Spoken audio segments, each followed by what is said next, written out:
Bonjour à toutes, bonjour à tous. C'est avec un grand plaisir que je vous retrouve pour un nouveau journal sur 8 Mont-Blanc. Nous sommes aujourd'hui le vendredi 20 décembre 2024 et sans plus attendre, voici les titres qui font l'actualité ce soir.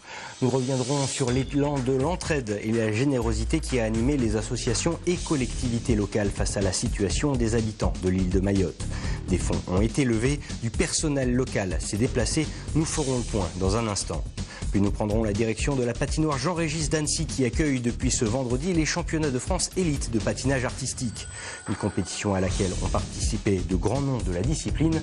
Reportage complet à suivre d'ici quelques minutes.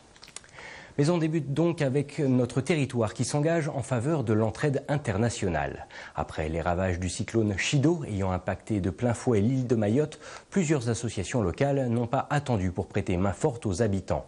C'est le cas de la délégation territoriale haut-savoyarde de la Croix-Rouge. Philippe Der, son président, vient tout juste de revenir de l'île de la Réunion où il supervisait l'action de son association déployée à Mayotte depuis plusieurs jours déjà. Il a accepté de répondre aux questions de Kezia Poudou. Je vous propose de l'écouter. Dans ce schéma organisationnel, mon rôle a été au niveau de l'île de la Réunion de mettre en place et d'organiser un hub de transit pour les bénévoles et volontaires de la Croix-Rouge française qui viendraient de métropole et organiser leur transit, leur accueil et surtout anticiper leur prise en charge au niveau de Mayotte puisqu'il n'y a plus d'infrastructure en état de fonctionner et faire des approvisionnements en nourriture et en eau pour que nos bénévoles soient en totale autonomie au moins pour les 15 premiers jours. Nous, on préfère faire des appels aux dons pour deux raisons. La première raison, c'est de pouvoir disposer rapidement de flux financiers et de faire les achats au plus près, c'est-à-dire sur la Réunion. Partant du principe que envoyer des couvertures, malgré toute la bonne volonté qu'on peut avoir dans notre département, mais envoyer des couvertures ou des anoraks à des personnes qui sont dans le besoin sur une température de 38 degrés, je ne suis pas convaincu que cette générosité soit des plus efficientes. Par contre, nous, localement, la Réunion n'ayant pas été impactée, on peut faire des achats de produits identifiés comme du riz, de l'eau, etc. Beaucoup plus facile à transporter puisque en bateau, la Réunion n'est qu'à 3 jours de Mayotte, alors que si un bateau est affrété depuis Marseille, il faut quasiment compter un mois. Donc c'est cette notion de rapidité qui nous importe et c'est pour ça que la Croix-Rouge française privilégie les dons financiers. Les collectivités locales se sont elles aussi mobilisées face à ce sinistre. Si la ville d'Annecy a annoncé ce mercredi faire un don à hauteur de 10 centimes par habitant, soit une aide de 13 500 €, le conseil départemental de la Haute-Savoie a voté en commission permanente une aide de 50 000 € afin de financer des biens de première nécessité. Un budget exceptionnel versé sur le compte Solidarité Mayotte, ouvert par Département de France. Une décision sur laquelle est revenu pour nous Martial Sadier, le président du département, qui a répondu aux questions de Kezia Poudou. En transparence, en accord avec monsieur le préfet, j'ai utilisé la procédure d'urgence qui permet à un chef d'exécutif, à un maire ou à un président de département de réunir l'Assemblée en urgence, en 24 heures, pour voter une aide exceptionnelle de 50 000 € pour Mayotte, pour nos compatriotes de Mayotte. Il faut rappeler que c'est un département français. On a des pompiers au Savoyard qui sont là-bas. On a Jean-Paul Bosselan, qui est pompier en Haute-Savoie, qui est le président de la Fédération nationale, qui est parti dès samedi. J'ai eu des échanges avec lui par WhatsApp, c'est l'apocalypse. Il m'a expliqué, il m'a dit c'est comme si une vague de tsunami avait traversé l'île. Et donc hier soir, je remercie les collègues puisqu'on a exprimé la solidarité des Hauts-Savoyardes et des Hauts-Savoyards en débloquant une aide d'urgence de 50 000 € qui va alimenter un fonds national de tous les départements de France pour acheter l'urgent. Voilà, les pansements, l'eau potable, voilà. Après, il y a la reconstruction, c'est une autre chose. Mais là, la Haute-Savoie est solidaire et on a voté cette somme hier soir. Je remercie mes collègues à l'unanimité. Dans le reste de l'actualité, c'est l'un des projets phares de la municipalité de Végifond-Snex pour ce mandat. Depuis fin octobre, le terrain communal situé en face du supermarché Bi1 fait l'objet d'un chantier d'envergure. L'objectif, construire une maison de santé pluridisciplinaire. Celle-ci devrait accueillir dès 2026 de nombreux professionnels nécessaires au territoire. On regarde le reportage réalisé par Chloé Lemeur pour davantage d'explications. Les travaux n'en sont qu'à leur début. Mais d'ici quelques mois, le bâtiment prévu à cet emplacement devrait prendre forme.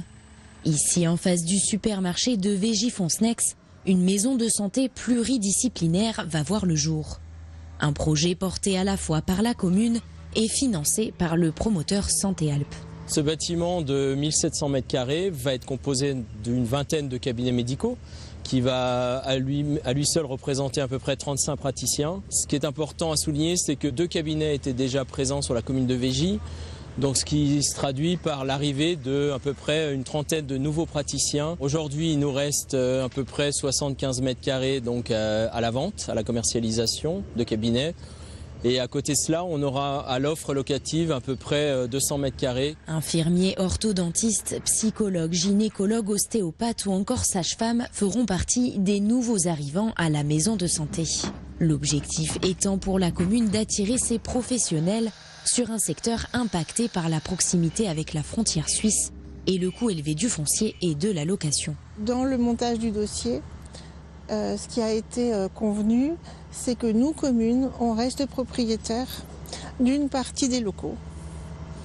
Donc la commune aura toujours un pied dans la copropriété.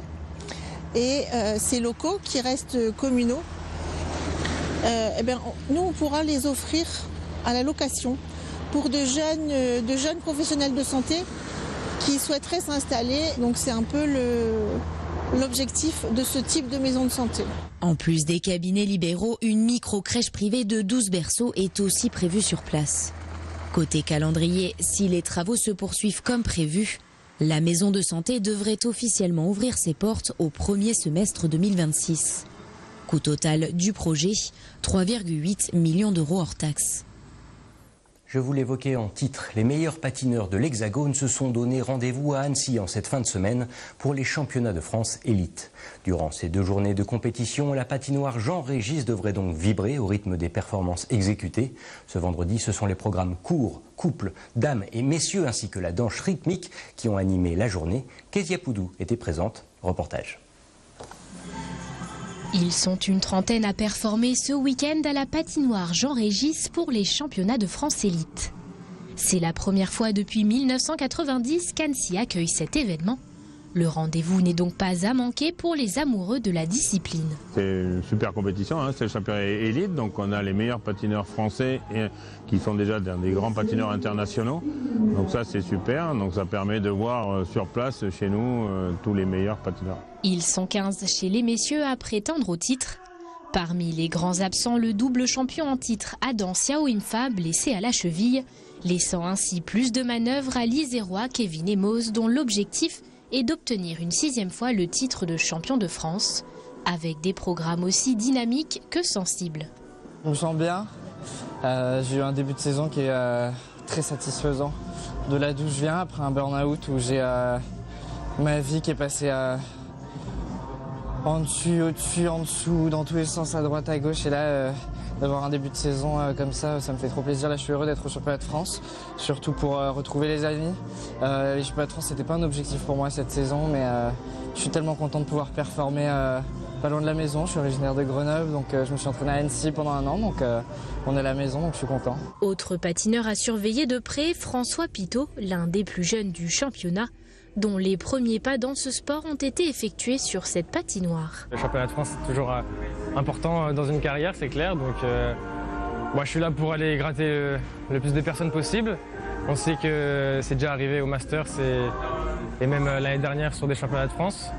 Donc mon objectif, c'est d'aller grimper sur la plus haute des marches, évidemment. Pour le moment, cette saison, on essaye vraiment de jauger entre le contenu technique et le côté artistique et aussi la pression qui n'est plus la même qu'en junior.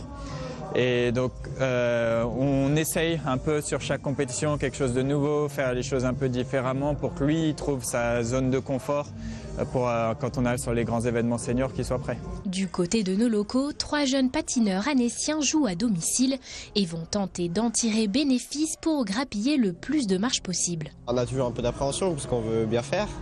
Après, voilà, on se prépare pour ça, donc faut pas réfléchir, faut y aller quoi. Je fais un programme un peu sur le ninja, donc voilà, si un peu de partout, Je le prends plus pour le plaisir de la compétition parce que les enjeux ils sont pas aujourd'hui pour moi, c'est juste pour l'expérience je pense. Donc c'est mon programme court et il est sur Alexandre le Grand. C'est une belle opportunité que j'étais très content de l'avoir et puis ça me permettra aussi d'accéder plus facilement au championnat du monde junior qui aura lieu en début de mars 2025. Chez les dames, la compétition risque elle aussi d'être serrée. Dans les autres catégories de ce championnat, 3 duos vont s'affronter en couple et 6 autres en danse sur glace. Un dernier mot avant de clore cette édition, car ce vendredi, le sprint de l'épreuve de Coupe du Monde de biathlon de Annecy-le-Grand-Bornand a été remporté par la Française Justine Brézat-Boucher. La tricolore, auteure d'un 9 sur 10 au tir, s'est donc imposée sur la piste au Savoyard. Un signe de bon augure avant les épreuves de ce week-end, à savoir les poursuites prévues pour ce samedi et les Mastart qui se tiendront ce dimanche dans les Aravis. Et c'est ainsi que se termine cette semaine d'information sur 8 Mont-Blanc. Merci à tous de votre attention et de votre intérêt pour l'actualité sur notre antenne. Tout de suite, Thierry Paul me prend le relais pour le bulletin météo et pour ce qui est du prochain JT, le rendez-vous est pris pour ce lundi avec une édition présentée par Kezia Poudou. D'ici là, je vous souhaite un agréable week-end avec nos programmes. À bientôt.